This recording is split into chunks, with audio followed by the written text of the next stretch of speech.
वक्त हम कार्यालय सहायक आबकारी आयुक्त जनपद बलिया में हैं।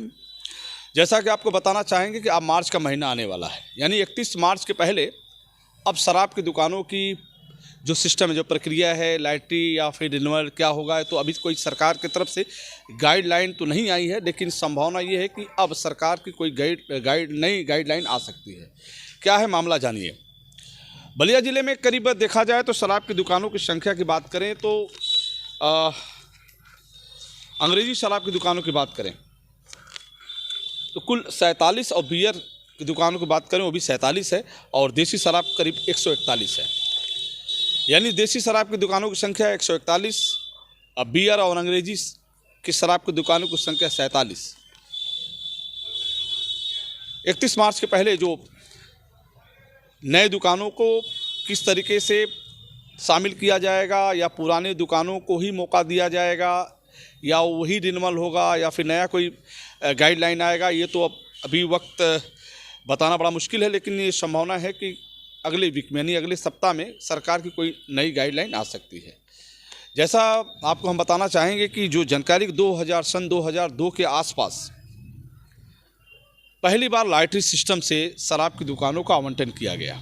उस समय मैं स्टेडियम के पास की बात बता रहा हूँ कि सन 2002 के आसपास स्टेडियम में बीर लोलिक स्पोर्ट स्टेडियम के पास जब लॉटरी सिस्टम की प्रक्रिया हुई मैनुअल तरीके से, जो एक बॉक्स में दुकानदारों यानी अनुज्ञापियों के नाम के वो डाले जाते थे कागज़, जो एक व्यक्ति निकालता था और इससे फाइनल होता था ये दुकान उनके नाम से दी जा रही है।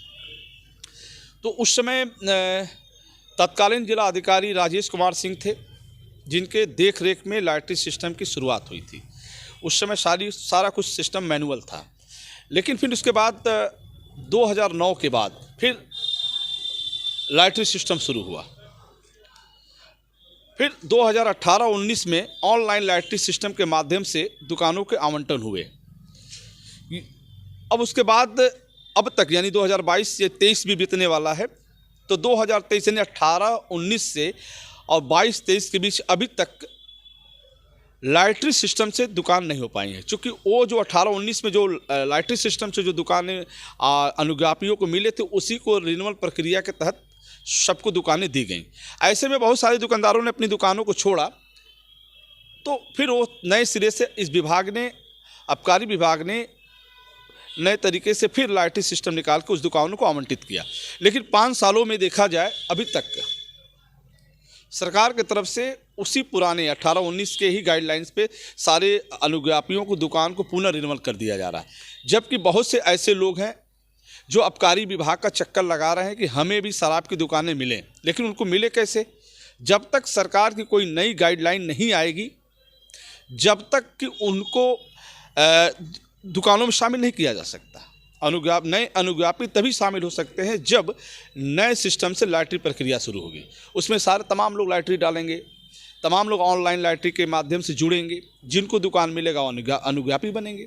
लेकिन अभी जो देखा जा रहा है वर्तमान समय में 5 सालों से अभी ये स्थिति है कि अभी 5 सालों में उसी पुराने नियम कानून से, पुराने तरीके से वो दुकानों के रिन्यूअल प्रक्रिया चलती आ रही है। लेकिन अब ये संभावना जताई जा रही है कि इस 5 साल बाद यानी कुछ भी हो सकता है, नई गाइडलाइन में हो सकता है कि फिर नए तरीके से ऑनलाइन लॉटरी हो, जिसमें नए लोग भी शामिल हो सकते हैं। हालांकि अभी सरकार की तरफ से ऐसी कोई व्यवस्था नहीं है, लेकिन संभावना जताई जा रही है कि सरकार की जो नई गाइडलाइन हो सकता हो कि ये प्रक्रिया वो हो।